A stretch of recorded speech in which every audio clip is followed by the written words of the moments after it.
Good afternoon and welcome back to episode 12 of the Lance Burkitt Encounter.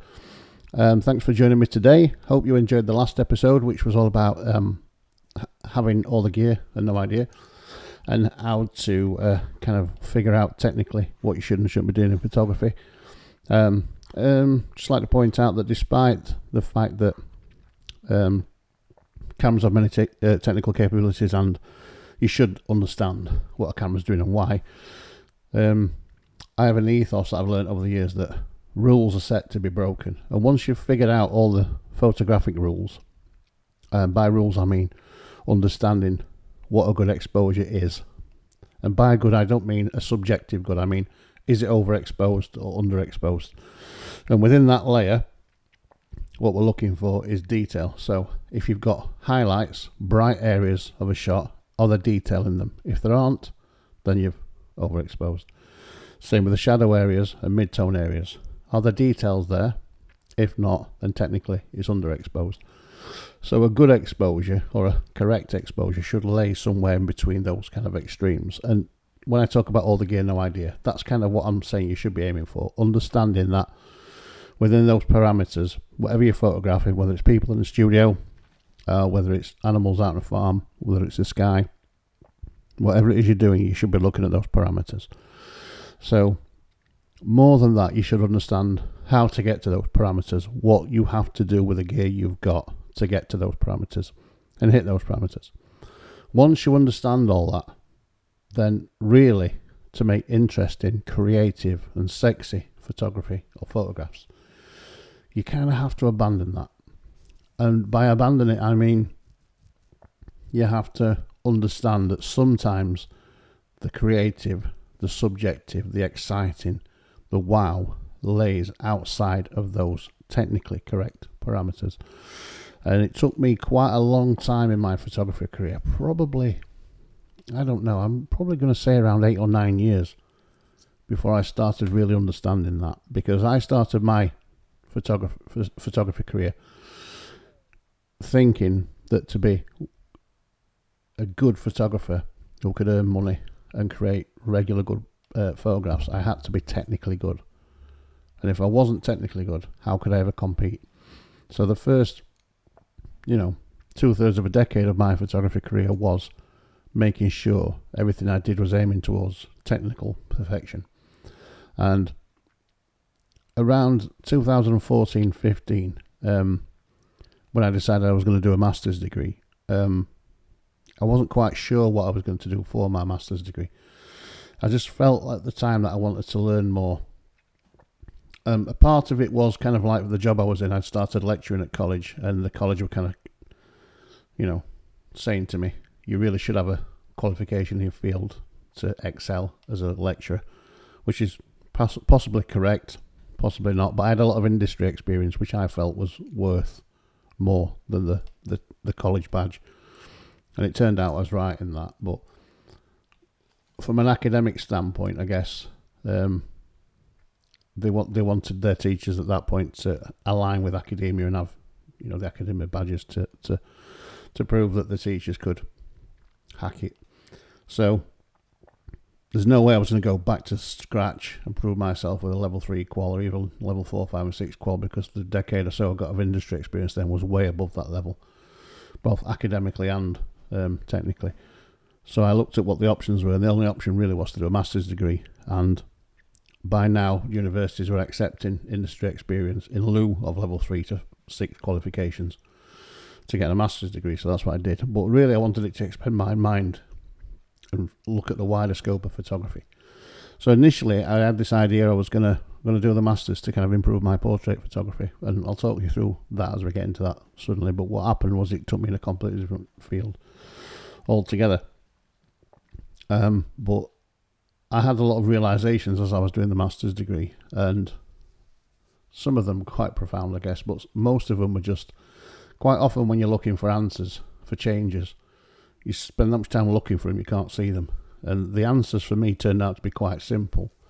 And I'll talk you through that as we go through today's episode. But really what I want to lean on today was following on from last week's discussion about how really you should learn your kit and not rely on technology understand what you're doing.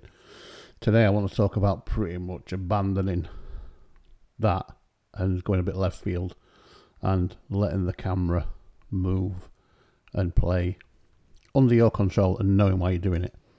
But seeing then and not relying so much on technology or technical brilliance to get much more interesting and varied pictures. So that's where we're going to go today. So I'm going to start off by, I dug a load of pictures out this morning just so we could go through some of them like chronologically. And I thought I'd start around about the year 2014, maybe 15 with these, 2014, where I got to a point where technically I was as good as I was probably ever going to be. And by that I mean I could work on a location, I could work in a studio, I could use natural light, I could use flashlight, I could use strobe light, I could combine all those lights together to make what we would call a technically brilliant exposure. Good light, good tones, good colour balance, good highlights with detail, good shadows with detail. And I'd become very proficient at that. And it wasn't until a little later on that I'd realised that it was that was actually the problem for me. I was concentrating far too much on technical brilliance and not nearly enough on capturing the moment or or linking, communicating, getting that communication between yourself and the city or yourself and the sky, whatever it was. I was too busy looking for technical brilliance. I was often missing the moment. And when I first started my master's degree in 2015, I spoke to my supervisor quite a bit about this. And although he didn't push me in that direction much, the consensus was being a technical commercial photographer is bullshit, and all the good stuff lay elsewhere. And it probably took me 6 months of actually doing a master's degree before I settled on my project and settled on accepting that and not relying so much on what I already knew and throwing a bit of that caution to the wind in that respect, and making sure I was more thinking about what I wanted rather than how to get it, if that makes sense. So my initial idea for my master's degree was to keep shooting portraits and people, because I recently started up an online magazine called Ascenders Magazine, and I thought if I align it to that, it's not going to feel like a load more work. If I do another project separate to the magazine, it's going to be a load more work, and I didn't want to do that. And I also felt that my portraits of the time were not quite as that's interesting as what people like David Bailey, Richard Avedon's were. And that's where I wanted my work to sit in. I wanted my work to be in that kind of that borough, if you like, where people would look at my work and go, oh, that's a Lance Burkitt shot, and it's really interesting, look at that connection. And people were paying me to do the portraits. I wasn't struggling to get portrait work, I was getting a lot of work, but I personally didn't feel that they were really sucking the moment out of people, and I wasn't quite sure what I was doing wrong. Was it my approach? Was it me? Am I an arsehole? Did people pretend that they were getting on? I don't know. I couldn't work out what it was, but all I did know is I was very technically proficient. So I'd spend a lot of time making sure the lights were right, making sure everything was in the right place, making sure composition was square, in line, all that kind of stuff. And if we look through a section of my pictures at the time, this is Cheryl Baker from Bucks Fizz fame. These pictures, I mean, I still like them today. They're great pictures. Cheryl and her agent love them. We shot them at a hotel in Sheffield whose name escapes me. But we did them in an afternoon. Myself and Cheryl and an hairdresser called Olivia Wegg. It was brilliant. And these were shot on my own Canon 7D, 125th of a sec for the flash, f6.3 ISO 400, to combine a bit of natural light that was filling in from the hall, and just to get her looking like she was in a commercial setting.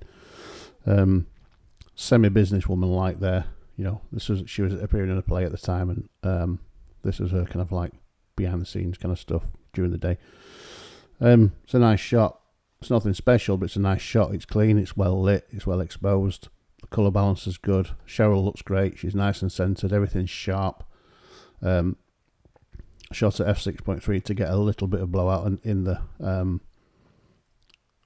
focus. So, you know, the further we travel out from Cheryl's face, we get a little bit of blur, which is nice. Real shallow depth of field from her knees to the cup. So I was happy with all that. Technically, it's a good photograph. There's nothing wrong with it as a photograph. But I was starting to feel like when I was looking back at around this time that I needed to get something more. There was something missing. Again, technically, good shot, well composed, nice and centred. We got a little bit of the place she's in, so you can see she's on a stairwell which leads outside. There's some nice natural light coming in. I had a small flash unit off to the right hand side, which filled in that side again to try and keep it making it look quite natural, but also to give a little shadow to make it nice and 3D. Again, it's a nice, safe, straight commercial shot. It wouldn't look out of place in Hello magazine or some shit like that. Again, we went outside, did some portraits, and again, I shot them quite bright to give that summer feel. It's in focus. She's nice and sharp on her eyes. Technically, it's a great headshot. Is it the best headshot I've ever taken? No. Was she happy with it? Over the moon.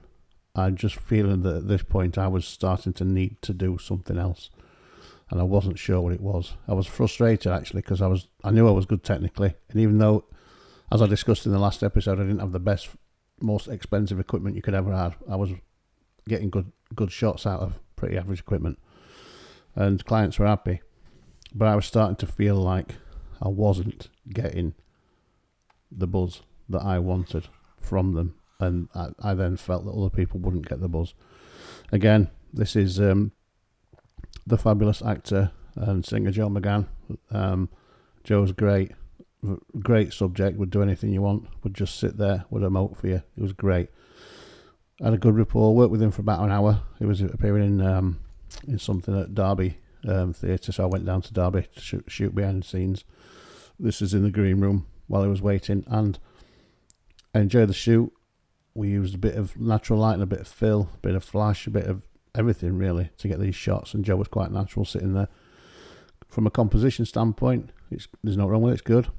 His expression is good. It's nice and sharp. It's in focus. The exposure is good, and I like it as a shot. There's nothing wrong with it as a shot. I just was feeling like when I look back at this set that there's still something missing. This is not edited. This is straight off the camera, this shot. And, you know, a little bit of work with a raw file just to take the highlights off the background to fix it. But as a standard shot, you know, that's pretty decent. It's in focus. It's nicely lit. It's evenly lit. Joe looks great. Nice expression. There's nothing wrong with it as a portrait. But again, I was feeling like there's something missing. There's just a bit of something missing, and I couldn't put my finger on what it was. Bearing in mind and ensuring all the time that I'm technically great, I'm doing everything technically correct. Again, this is an actor, Jerry Wiley, lovely guy Jerry, very, very amiable. He's appeared in more things than you can imagine, so you probably do recognise his face. But again, we had a real good rapport. We got on really well. But I spent a lot of time technically setting up shots for the lighting, so the lighting was interesting. And Jerry's got a great face for photographing, for portraits. So I did a set in colour and black and white of these, and I love them both. And the black and whites are quite mysterious. And I went to the trouble on these of really blowing out the shadows, because again, like I've discussed on previous shows, I'm hiding something, and I like my shadows to be real dark. So I actually quite like the picture as a photograph.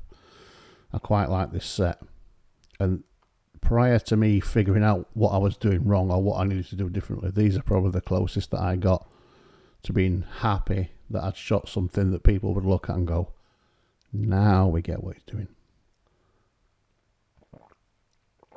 So Jerry, great subject, did a lot of good work with me that day. And again, technically speaking, spent a lot of time setting the lights up, a lot of time getting things centered, in focus. A lot of time making sure Jerry wasn't bored while I was doing all that, but we'll talk more about it later. And just ensuring that technically the shot was great, which it is. So, you know, when I started the master's degree, I was thinking, where do I go? What do I do to make these better? And what did I mean by better? What I meant was more, oh wow.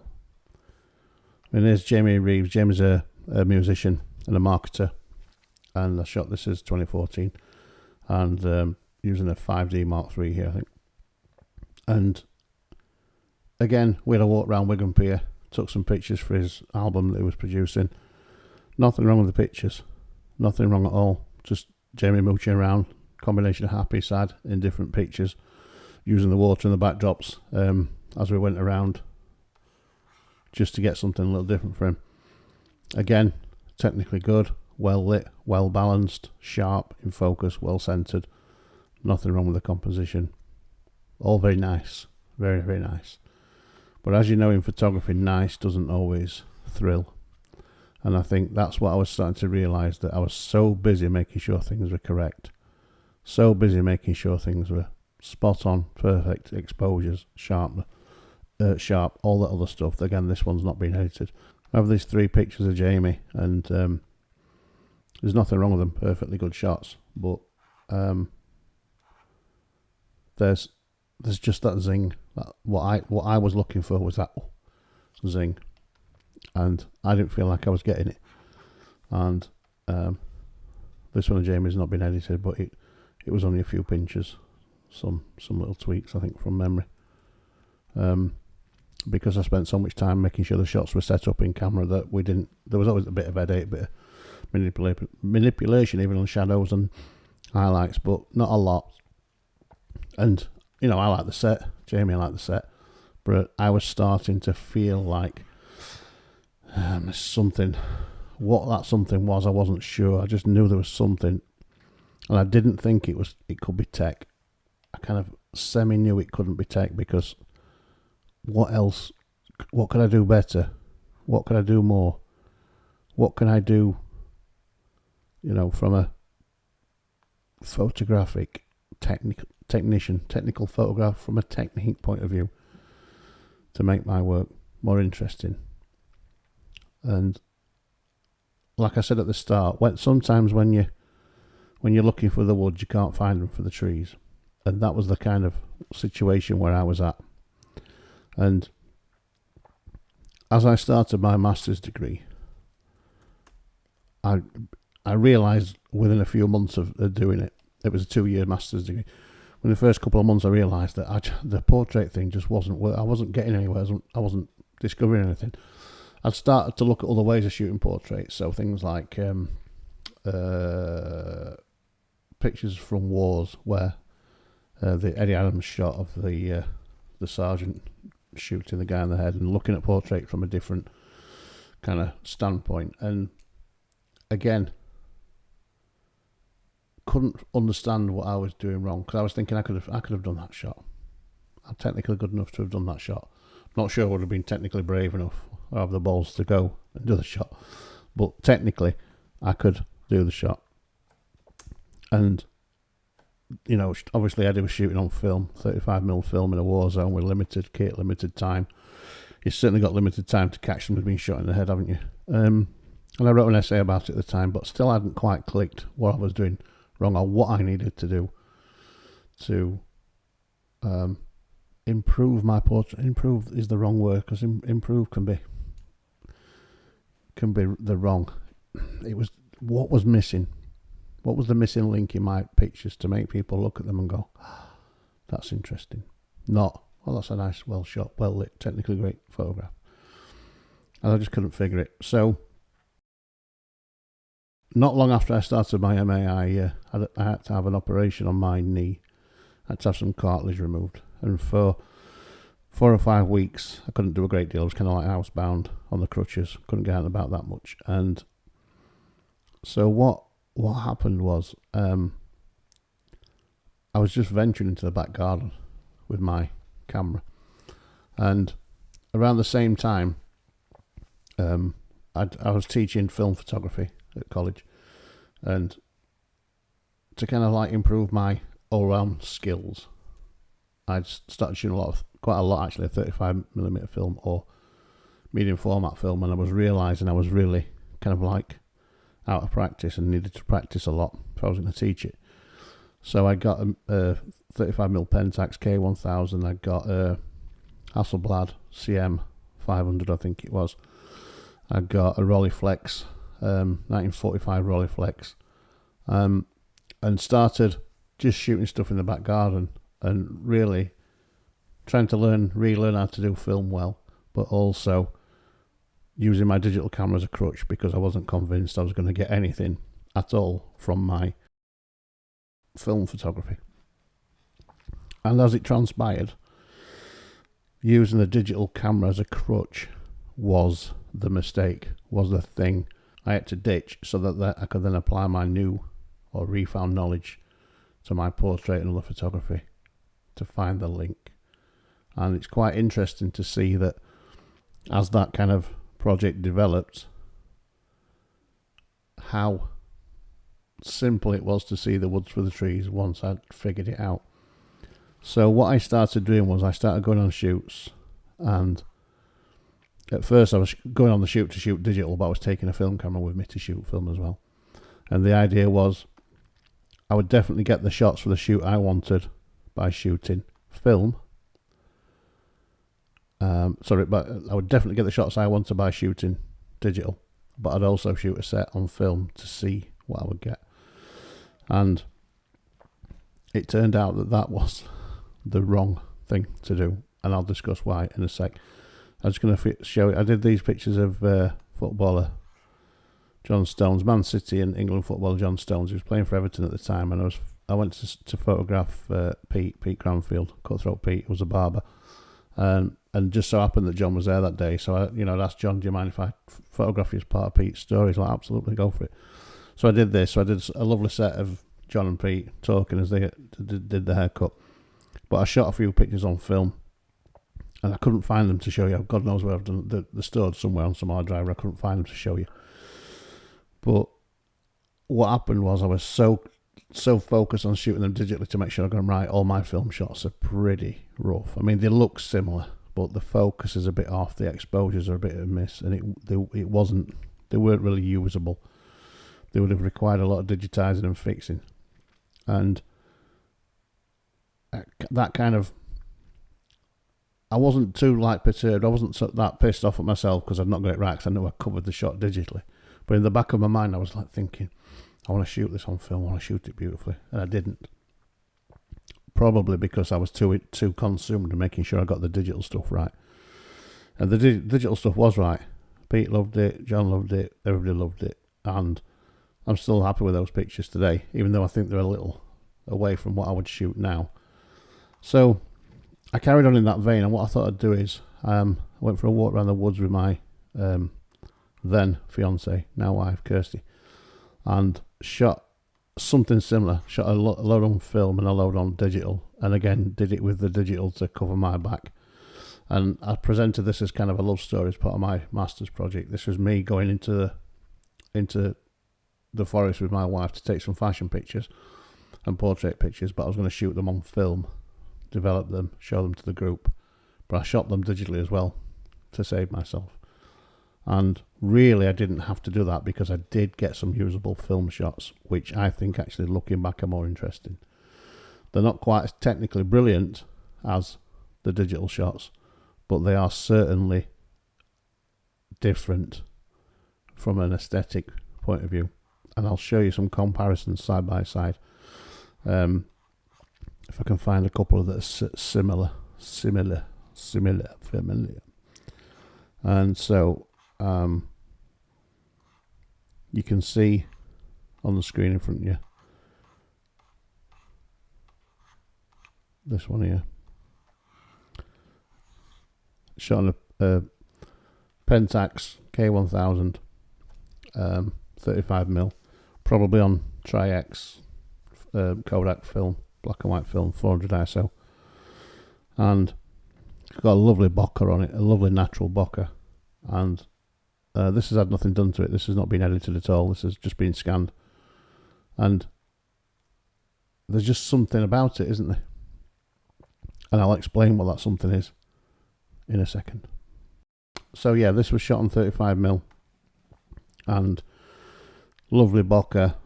Kirsty looks great. It's nice and sharp and in focus. I'm a little maybe overexposed on her hands there. But her expression, the movement of the trees, everything about it is natural. And that's because I had a rough idea what the settings would be on the camera. Not because I've mimicked like a lot of people do. They'll set the digital camera up and mimic it on the film camera. I didn't do that. I kind of knew I wanted a pretty fast shutter because I'm handheld in the trees and there's lots of movement. So this is 125th of a second. ISO 400 because the film was 400. And f-stop wise, I'm thinking I was probably about f4, f5, 6 at the most. Stand there, right, sit there, Kirsty, quick twist the thing, in sharp, focus, gone, move on. And I was doing that purposely because what I'd realised is when I'm shooting digital, even though I know what I want technically, even though the autofocus is much better, even though those things square away better, I'm fidgeting a lot when I'm shooting digitally. So Kirsty's sitting there and I'm looking, and as she's sitting there, she's getting fed up. Even if it's only 10 seconds, 20 seconds, she's sitting there while I'm framing, moving around. On film, I didn't do that because I'm holding the camera and I'm thinking, well, I've only got a 50mm lens. My settings are pretty fixed. I can't tell if I go way up or way below what's going to happen because I can't see it on screen. So I'm just going to go with what I know, take the shot. So in actual fact, even though I'm having to manual focus, the time it took me to take the film shot compared to the digital shot was massively quicker. And after that shoot, it started to dawn on me a little bit when I look back at the pictures. I'm semi-shooting blind, shooting film, because on digital you can shoot instant review and go, oh, fuck, I've messed that up, go again, change it quickly, go again. Film you can't. Film you got to wait until you process film. So film is it's all knowledge, instinct, understanding, technical capabilities of your camera. So what I was doing, I was not worrying too much about that. I was just worrying about getting the shot. Whereas digitally, I'm not worried about getting the shot because I know I can get the shot at any time in the next 20 minutes and I'll get it right. So the difference is it's almost a point and shoot attitude. It's almost like walking up with a camera, an automatic camera and just going click.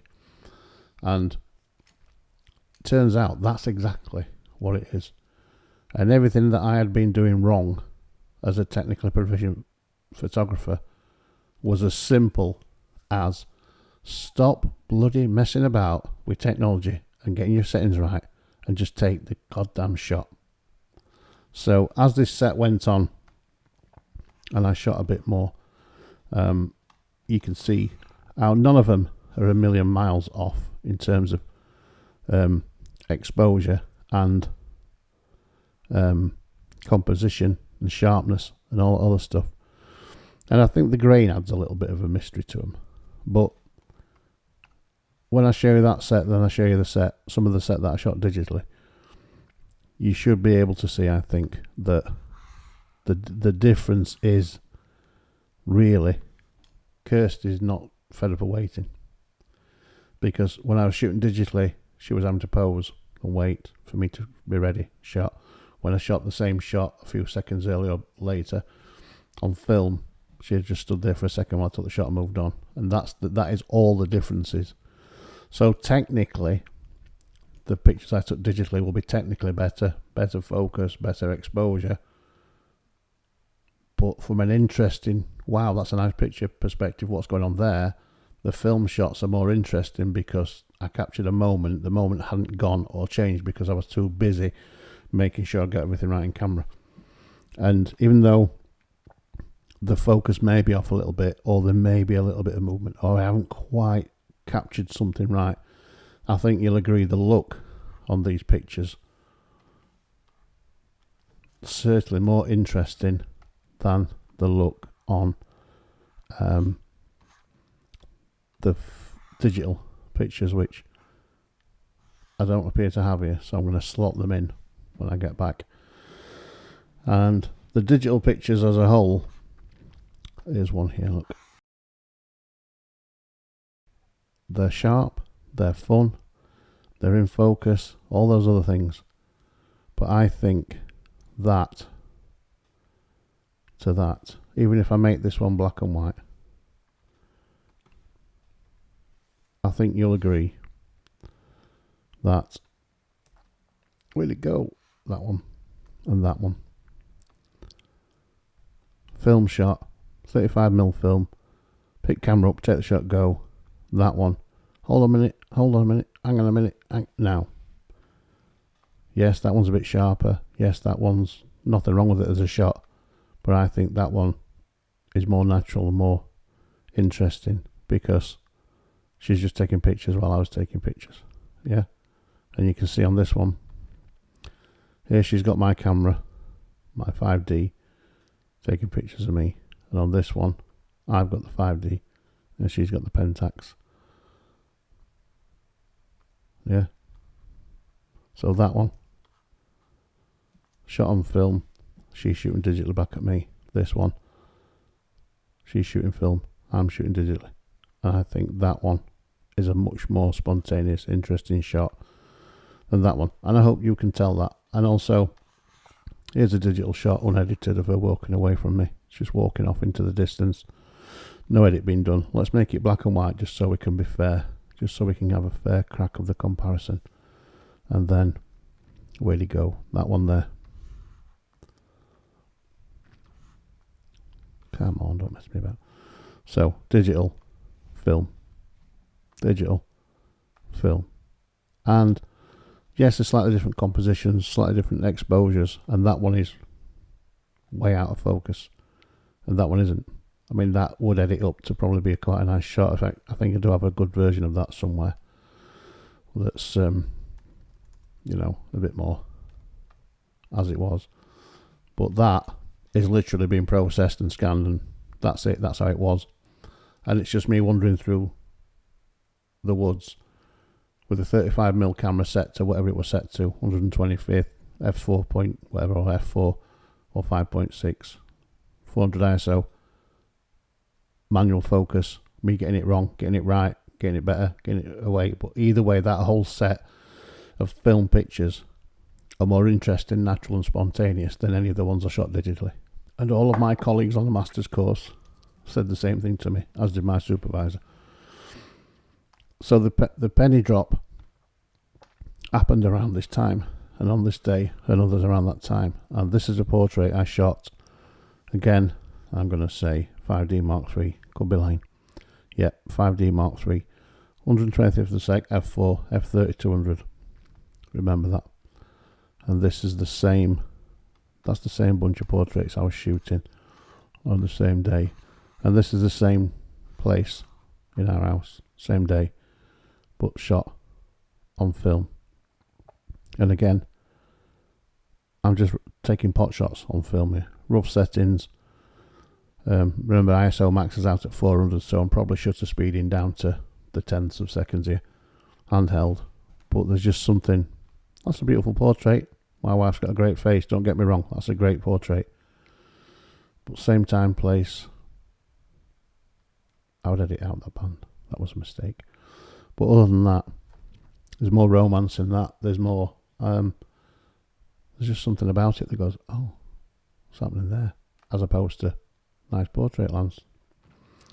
And this is the time when I started to realise that although I could technically take that shot, I was too bothered with getting it technically correct that I needed somehow to get between that and that. And this was kind of all done rough ideas, you know. The Pentax K1000 I was using did have a light meter on it, but it was about as reliable as a 1980s Ford Escort. It was pretty unreliable. You couldn't set your clock by it. So I was going more by instinct, and I was getting shots that were working by instinct. So I felt if I could master more, slightly better technically on the film camera, but not as technically worried as I was on the digital, then the pictures would improve. So I did that, and what I ended up doing, this was a shot I had of my lad Logan, and I just took this in the thing, 'cause I had a bit of film left, I think, so I just took this. And again, you can see it shot on film. I never not taking any scratches out, it's just as it was, just scanned him, but you can see his legs. So I'm obviously shooting at some silly exposure, a few seconds or whatever. But it showed me it's a more interesting portrait. If I'd have shot that on digital, it would have been pin sharp, his legs wouldn't have been moving, there would have been none of that. It would have been a picture of a kid jumping apart. But that, even today, it was like nearly 10 years later, I like it just because it's a bit spontaneous and it looks spontaneous. And I wouldn't have done that if I'd have shot it on film. So the moral of that story is, all that grief I was giving myself, all that I can't get any technically better, I know everything, that was giving myself, was in actual fact the problem. The problem was I was being too technically correct, being too drawn to technical brilliance, that I was losing the connection, the spontaneity of the shot, and that was the difference between nice pictures and wow pictures. And actually, once you discover that and you realise that, it becomes quite bloody obvious. So from that point on, what I started to do was I started to stop. I stopped being so finicky in my setup and composition. And a little bit of that is is helped because you can shoot raw, and if you've got some slight overexposure or colour imbalance, you can fix that quite easily afterwards. So if I'm now shooting particularly things like street photography or models on a street or something that doesn't require precision, an example would be if you're shooting product photography, it needs to be right, it needs to be a bang on. But it doesn't matter about the connection with the cardboard box, does it? But when I'm photographing people or something that's happening that's interesting, I'm less worried about settings getting a perfect in sharp focus exposed shot and more interested in getting the moment.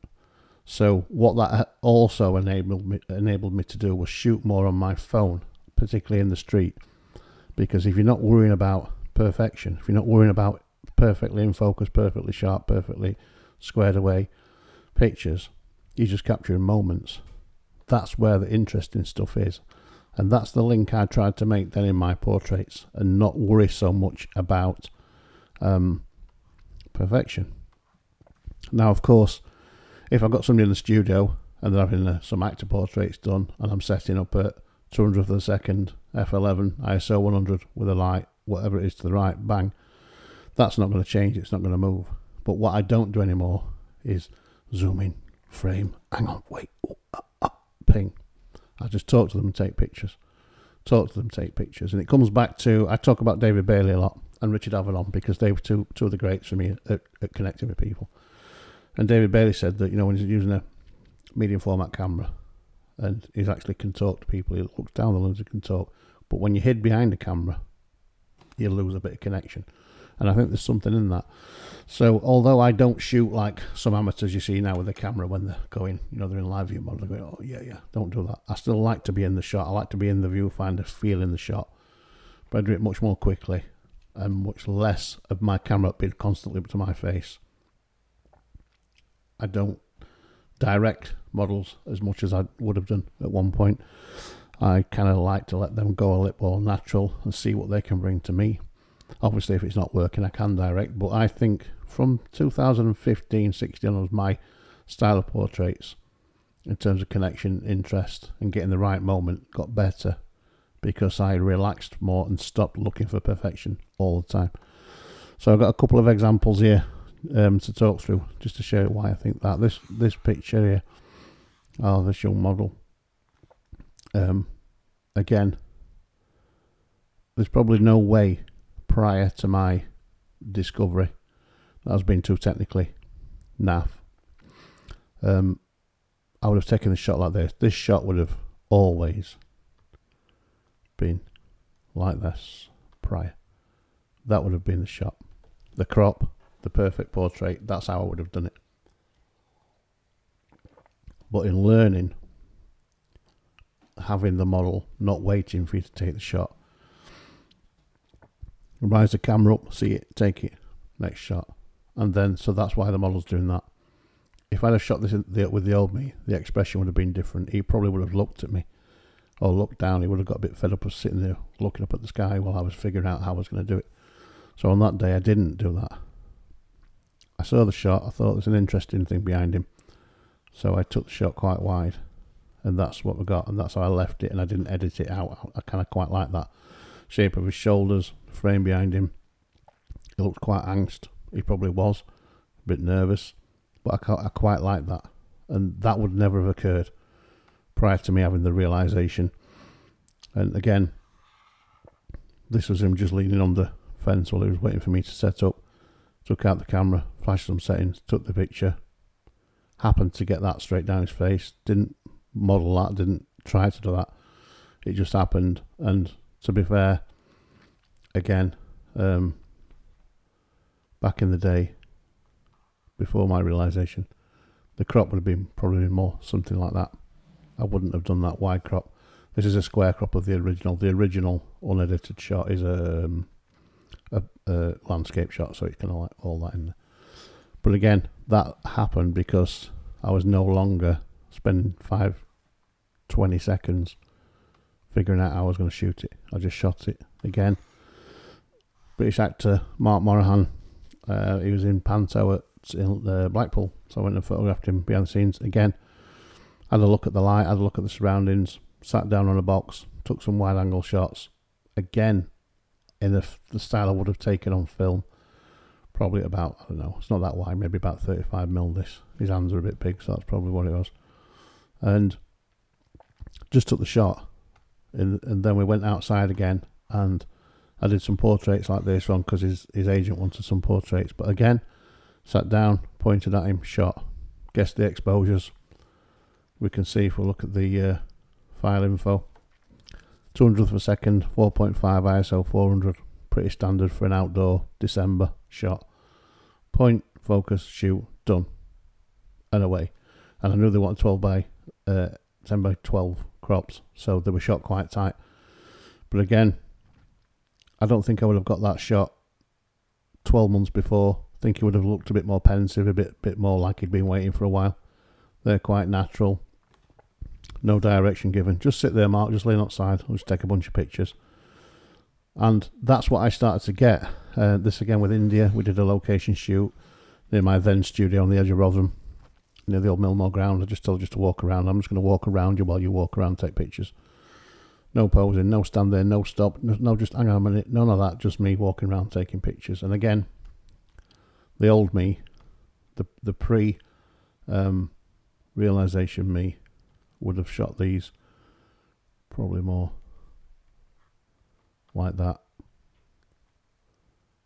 Standard fashion shot. Like that, he says.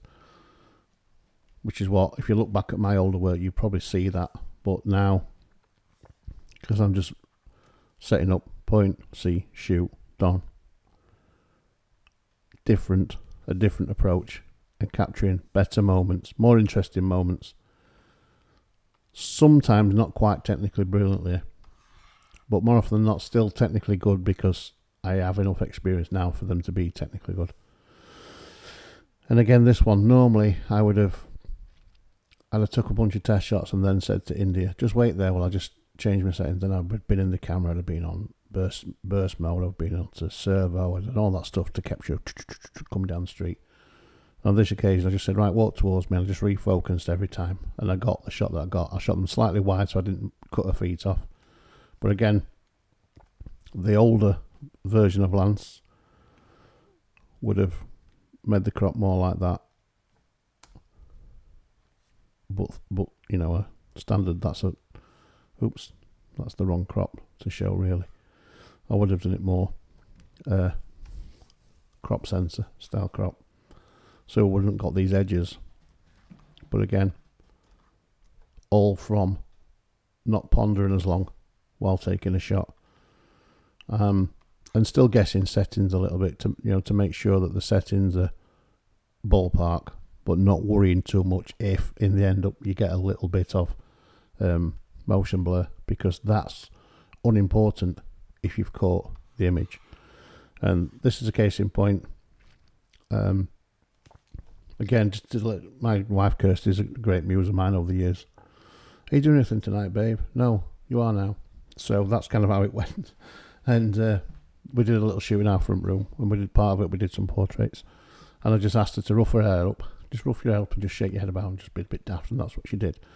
Now, the old me, the pre-master's degree Lance, would have been looking at pin sharp, no movement. I'd have taken this shot and gone, move slower so I can get pin sharp. And I probably would have taken 5 or 10 minutes to get this one shot.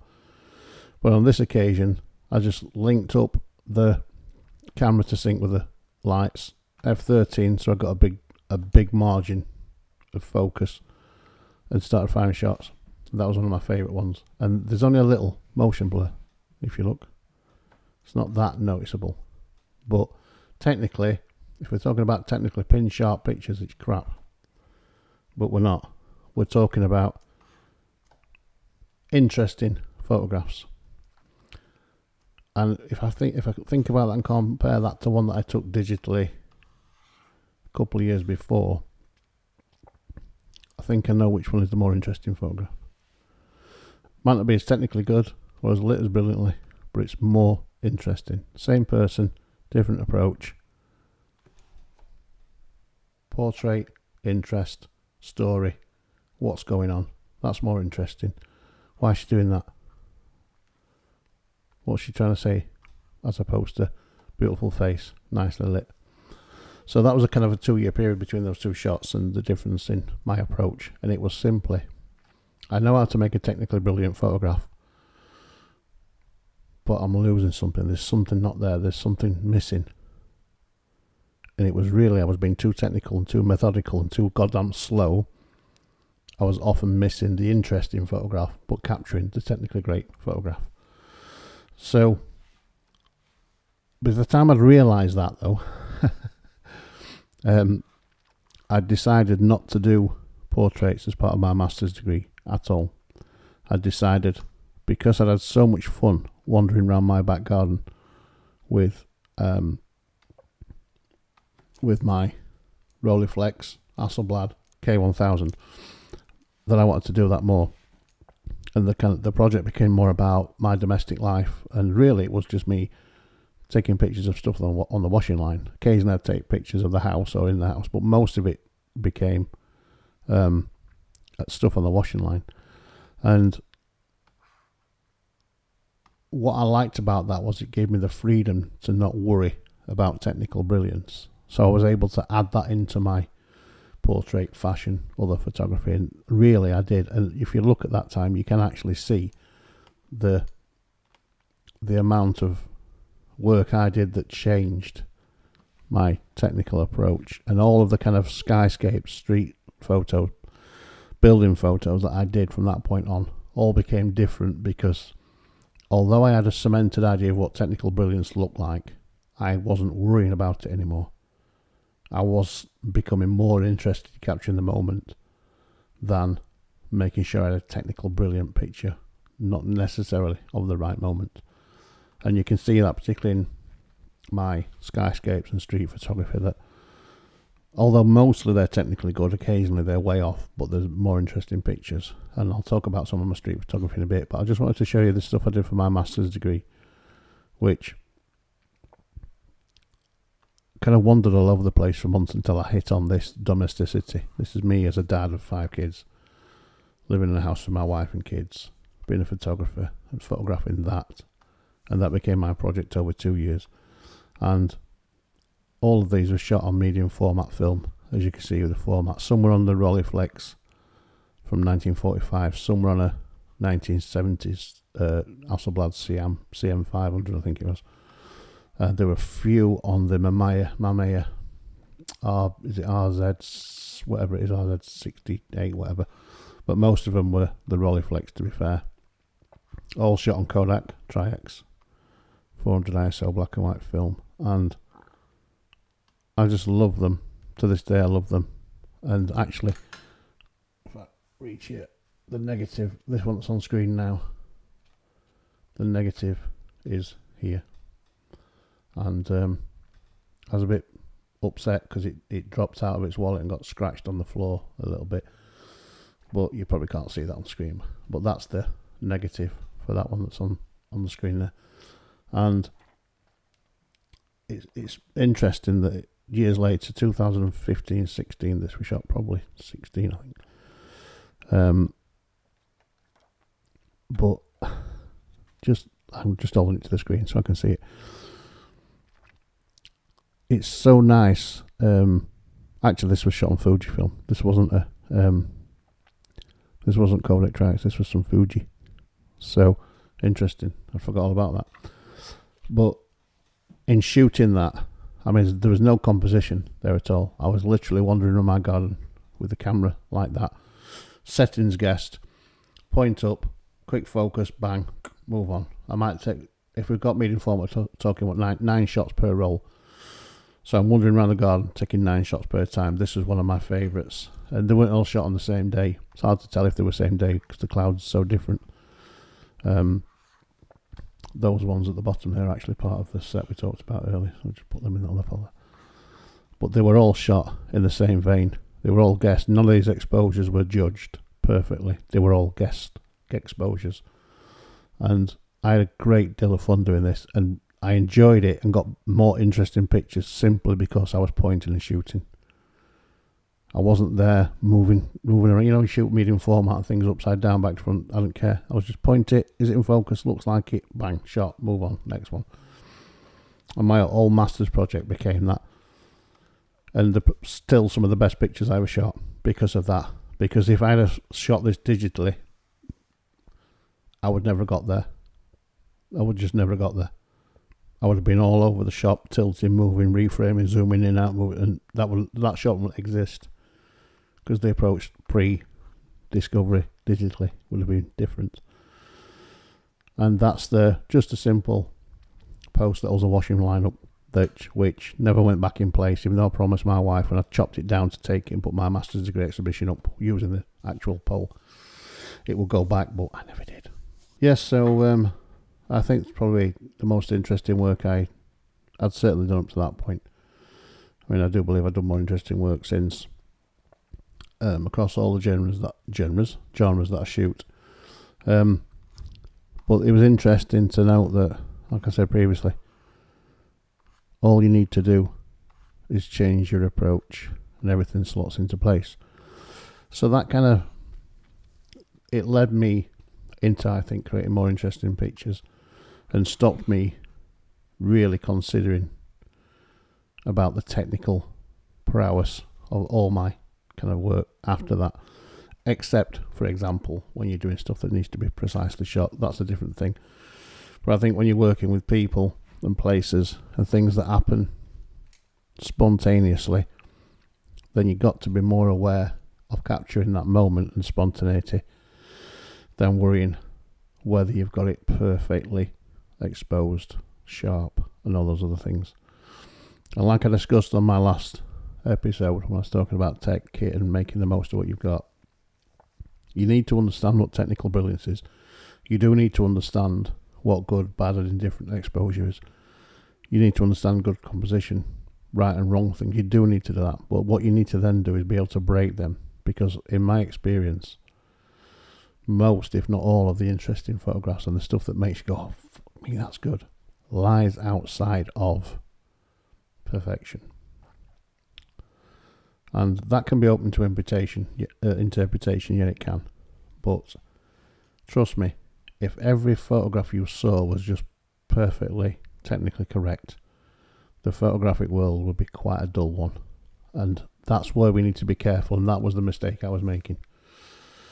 If you want interesting, if you want discussion, if you want wow, if you want, oh wow, yeah, look at that, then it's not so much about technical brilliance.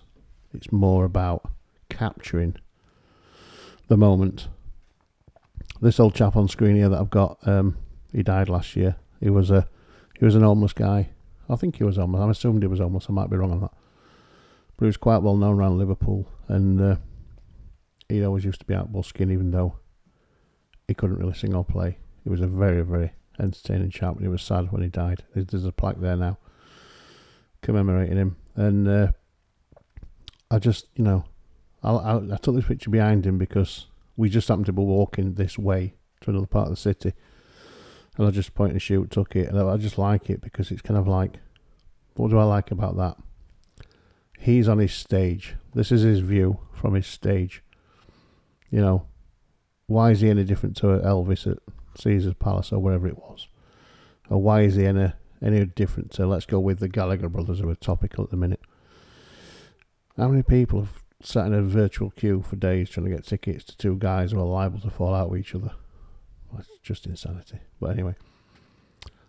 So yeah, this is his stage, and there his crowd, and that's his audience. And we can't see his face, we don't really know who he is, it could be anybody. But it's just a snapshot of a moment which 4 or 5 years prior to that I wouldn't have taken that, because I would have been that busy framing that shot, getting him in, zooming him, cropping him, doing all that other stuff, making sure the exposure was good, waiting for all the cluster in the background to be free before I took the shot. So that shot wouldn't have existed. Technically it's not bad, it's pretty much in focus, a little bit of motion blur, but who cares about that? I captured the moment. And I've shown the black and white version because it just works, it adds a bit of mystery, it works better than the colour version. And again, 2020 I took some students I had then down to London for the day out, and this is just waiting on the platform for the train. And in years gone by I'd probably sat there with a tripod, framed it up, made sure it was perfectly square, and exposed these people here on the left so I could see what they were. And it was just a guess exposure, really. To this day I don't even know what the exposure is. Let's have a look what we got. 80th of a sec, f5.6, 100. So some of the highlights on the street are blown out, although you can still see some of the buildings up here. I just like the silhouette, and I like that kind of smog and haze there. But I wouldn't have taken that shot 5 years ago. It would have been more perfect than that, technically. This wouldn't have been overexposed, and this wouldn't, and there would have been some detail on these people here. But I love the shadows there. Look at their shadows. Those shadows are just great. You can spend your whole life trying to get people's shadows like that and not get them. And, because there's a bit of movement, it kind of adds a little bit of fuzz to them. What's going off over here? Oh, look, there's a lady there. You can only just see. Wonder what she's doing. Texting, Facebooking, arguing with her husband. I was that technically perfect 5 years ago. I probably would have photoshopped her out to try and make the picture more clean. But again, happen chance, waiting for a train. This will have just been a few seconds before or after. Again, you can tell I've not perfectly done the exposure because same place. Yeah. Guess exposure. Again. Ooh, painted on it. And again, look. 1, 2, 3, all of them daydreaming. Locked into Big Brother. The lady across the way is gone now. But again, interesting shadows. She's got really thin legs on her shadows. Strange that, isn't it? But I would never have taken this picture 5 years before. I mean, it's ultra wide for a start, so we're getting some curving going on. Some distortion, but I don't care about that. It's just an interesting moment in time that I wouldn't have caught, because by the time I'd finished messing about previously, these would have all been doing something different. Either walked on or stopped looking at the phone or all that other stuff. And so, that leads you to a different approach to photography altogether. And when you've stopped worrying about being technically brilliant, particularly on the street, I mean, the chances of you shooting technically perfect shots on the street without stopping somebody saying stand there, then you're making moments that don't exist. It's pretty impossible. I mean, this doesn't look too bad on the face of it, but when you get close into it, look, there's some motion blur there. Guy eating his sandwich. He's not sharp. There's some movement. This guy here, I don't know whether he's happy to see me. Probably not. These two here, what are these doing? But the old me would have probably taken so much time to focus on this guy eating his sandwich to make sure he was sharp and in focus that I probably wouldn't have even taken that shot. It probably would have been something more like that. And then all the interesting stuff on the picture is missing. But because I've now discovered how to point and shoot, for lack of a better phrase. We got all the other interesting stuff going on, and yeah, it's a little bit of motion blur, but who gives a monkeys? You know, who gives a monkeys? What's he holding there? Thought he was holding her hand at first, but he's not, is he? Wonder what that is.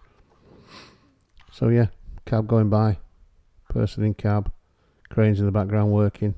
It's a bustling London street, but it wouldn't have been that with the old me. It would have just been that guy there. And that kind of ethos has to lend itself to my type of street photography, because I've told you before, I'm not William Klein. I'm not walking up to somebody in the street and going, hey, you look amazing, stand there and take your picture for 10 minutes. I'm probably never going to do that, ever. A, because I ain't got the balls, and B, because I realised, having taken from the hip shots for the last 10 years, that they're the more interesting pictures, for me, anyway. And without having the balls to do it how William Klein and the like do it, it works for me. And there is no technical, there is no technical attached to these pictures. These are very much, I might go with a relatively fast shutter speed, mostly. Although this will make me look like a liar now. 1/60th of a second f4, 160 on the Sony 6400, so not that fast. But to try and compensate for motion blur movement, I'm shooting now currently somewhere between 200th and 400th of a second. But if I stop to take this picture, if I don't do this from the hip, if I stop, this guy's going to look at me. At the very least, he's going to look at me like, what you doing, mate? But because he doesn't know I'm taking the shot, he's just going about his business, hairdressing. And because it's not perfectly organised as a shot, there's all sorts of other stuff going off in it that you wouldn't really notice if I'd have taken the shot like the old Lance would have taken it. It would have just been that, and again, we miss all that, what's going off outside of the focal point of the shot. So again, a more interesting shot, just because I'm no longer standing there driving Kirsty mad because she's fed up of waiting for me. I'm just taking the goddamn shot. And I can extrapolate that then on further forward from that. These people outside a bar in Liverpool again, just having a drink, didn't stop taking the picture, shoot from the hip, took it. Again, what are they doing? What's this guy doing? What's she doing? Why is his hands like that? What's he thinking? If I stop and do the old style shot, looking for perfection, he's going to look at me and we'll lose that shot. It's not that shot at all. It's a different thing. It's more like a standard portrait, and what's the point in that on the street? And so, you know, I brought that style with me into more recent times. This is a photo shoot that I did for this lady, Emily Fox, who's an author and a kind of a bit of a, what you might call a, what would I call her? Natural healer, shall we say. And again, she just wanted to mess around and jump around. So, it's quite a miserable day actually. When was it? I'm going to say November. I might be wrong. Basic. Go on, folks. Where does it tell it there? Oh yeah, 7th of the 11th, 2020. 125th of a second. So I'm not shooting that fast. So I'm not that worried about motion blur. But if you look as we go through the set, she's just jumping around like a rabbit or a frog. And you know, massive noise and massive distortions. But that's exactly what she wanted, and she loved them. I would never have taken that shot 10 years ago. And I spent that much time trying to get that perfectly in focus when she jumped that we probably would never have got the shot. It would have probably looked too perfect or too faked or too staged.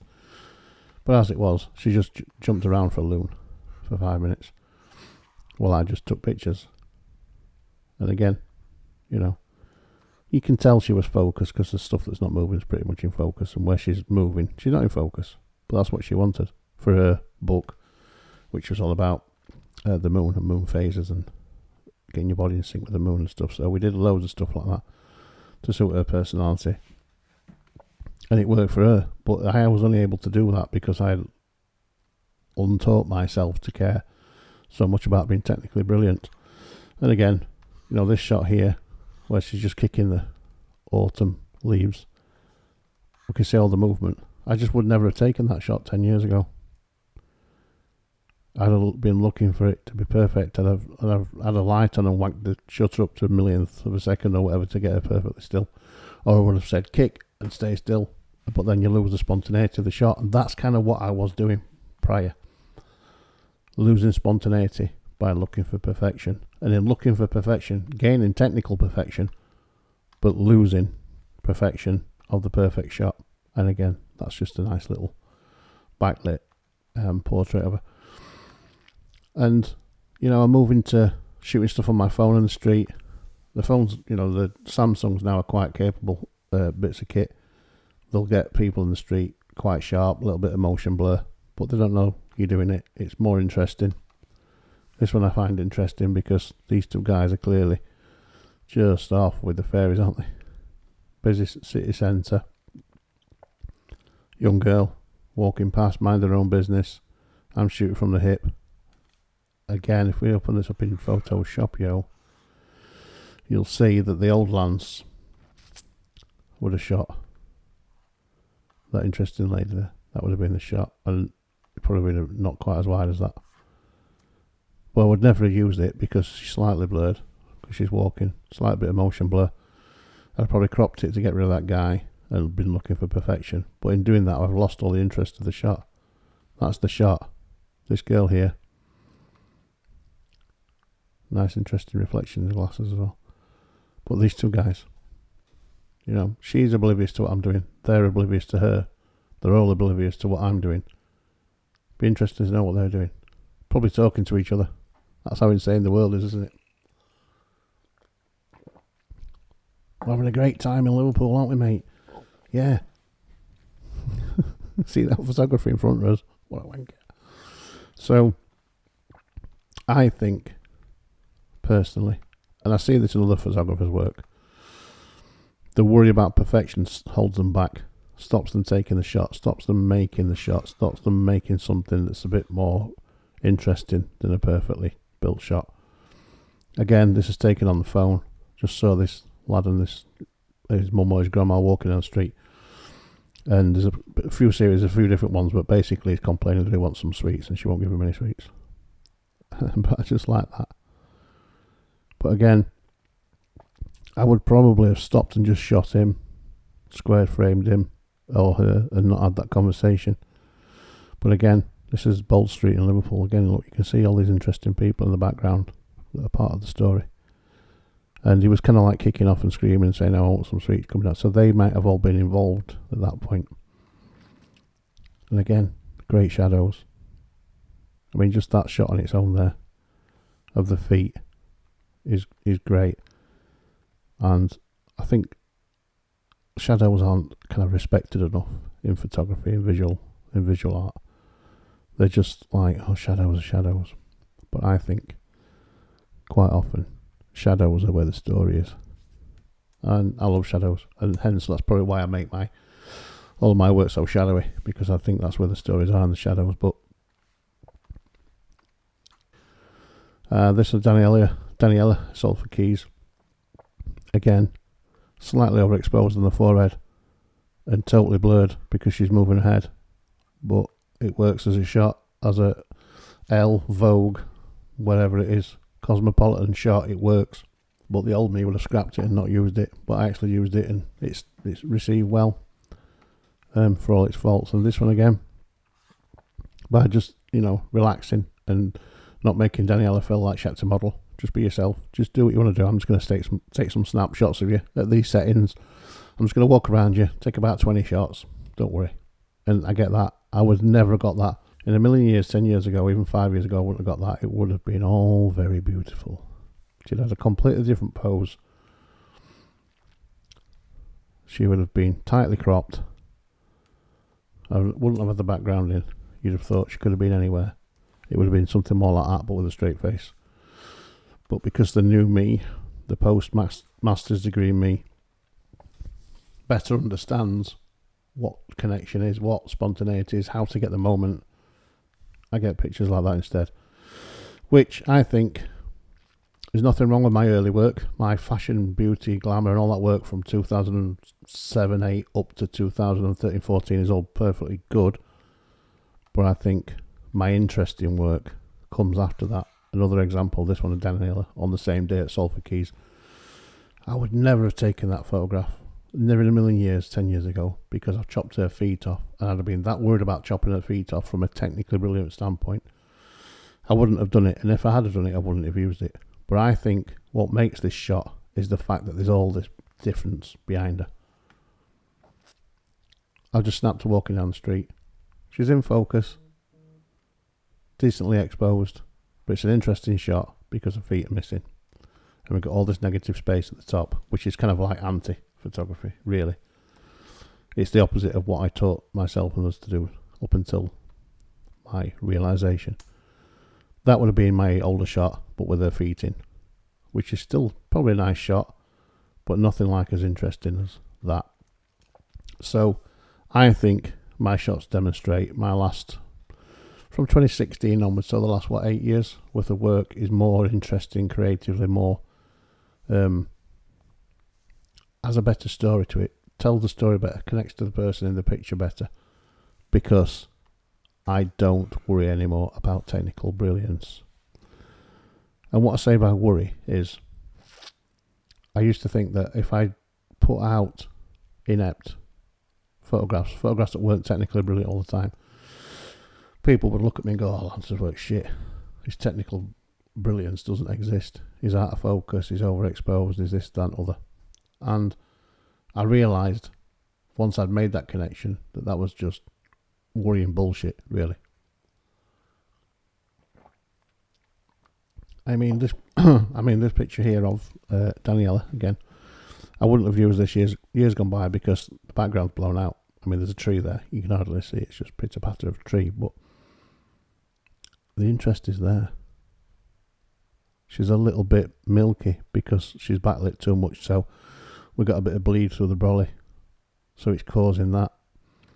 And yeah, I could have probably fixed that in the raw file. I probably could have moved all the data up to like fill her in a little bit more, do it like that. But then it's killed the shot. That's the shot. That's how it was. There was no background tweaking because it was so blown out. There's nothing to tweak. You know, and again, the old me would have been shooting something more like that. But what is that? Doesn't mean anything, does it? Take it as it was. Don't worry about the background. We're just looking at Daniela. What's she doing? She's in a bit of rain, in somewhere that's clearly quite shopping orientated. She's quite sarcastic, I think, there. She's like, "Look at me and my brolly out shopping." It's just a natural shot. There's nothing contrived about it. And regardless of the poor exposure of the background, I love that shot. It's one of my best fashion shots I've ever done because it's not contrived. And then if we move back onto the street stuff that I shot in New York and Rome, again, technically tragic. You know, just technically tragic work because I'm shooting from the hip, I'm guessing exposures, I'm guessing focus points. And if we look, it's noisy, there's movement, slightly blurred. But what's that lady thinking? What's she looking at? What's going on? Why has she got her gloves on this big coat? I mean, it was April, but it was quite warm. It wasn't cold, but maybe because of her age, maybe she's got an illness. She's all wrapped up like it's the middle of winter. And she's clearly fixated on something. But the old me wouldn't have taken that shot, but because by the time I'd stopped, framed it, taken it, she'd have been looking at me. And that shot wouldn't have existed. And that kind of stuff works for William Klein and people who are brilliant like that, but not for me. I just can't do that. Again, I would have been that busy framing this shot up to keep her out of the picture, and her in the picture. She wouldn't be doing that with her fingers, and she would have been staring straight at me. And when we look close, lots of motion blur. But look at all that other story behind her. She's almost looking at me, actually. Maybe she's looking above me. And I don't know what she was pointing at, I just saw her doing that. But again, an interesting picture because of my approach, my non-technical, Me not so much caring about the technical stuff and just approaching it like, get the picture, Lance, get the picture. And again, this nice lady walking down the street in Rome. I don't know what she was doing. I think she was wafting herself because she was warm. And as a shot like that, it's great. What's she doing? She's giving herself a slap round the chops. What's she doing? But when you look up close, it's terrible. Technically, it's terrible. A lot of motion blur. You know? But you take it in context. It's actually quite a nice shot of a young lady fanning herself, because she's probably just come out of that shop, which will have been air-conned. And she's red hot. And again, this one, these two ladies, looks like they've been to a duo, coming out of a duo, they were doing something. There were a few more ladies that come past it earlier that were dressed similar. But when you look up, it's shocking in terms of focus and motion blur. Because I just picked up the camera from the hip, pointed it, shot it, and moved on. But again, I wouldn't have got that shot, because if I stood in front of those two, I would have framed them like that, and they would have both stopped and looked at me because I was taking the picture. So that photo, again, wouldn't exist if I was doing it the old Lance way. So I hope you've enjoyed my little journey through my realisation that although technical understanding in photography is important, it's probably not nearly as important as learning how to capture the moment and not worry too much. Now, I think you can probably only do that once you understand what technical excellence is. Part of that, like I've said before, is understanding what exposure means. And that is detail across the spectrum. So whether you've got highlights, midtones or shadows, have you got detail? Start from that premise. Have I got detail in my shot? If you have, great. Is it in focus? Is it in sharp focus where it should be focused? Is it? Yes, great. Is the colour balance good? Yes, great. Is the composition good? Yes, great. Now you understand all that, and I mean really understand all that, you can now start to step away from that and concentrate more on capturing the moment. Because if you understand, on a cloudy day, if you go outside with a camera and you want to capture a moving target, so let's say you're going to be somewhere between 200 and 400 of a second for somebody walking down the street, just to make sure they're relatively sharp, and you've reduced the amount of motion blur. Then you're going to have some probably low aperture, f4, 5, 6, maybe even lower, and some ISO creeping in to get enough light into your camera to capture that. If you practice those things, shoot in RAW so you've got a margin of error for exposures, and just point your camera and take the picture. Don't spend ages framing it up and making it perfectly straight and balanced. Don't do that, just take the picture. You'll see, I think, a shift in interest in your pictures.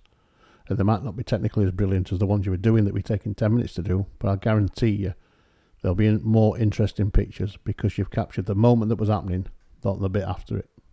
So that's all I did. And the comment I got from my MA supervisor, from everybody since, particularly my wife, was one of my biggest critics,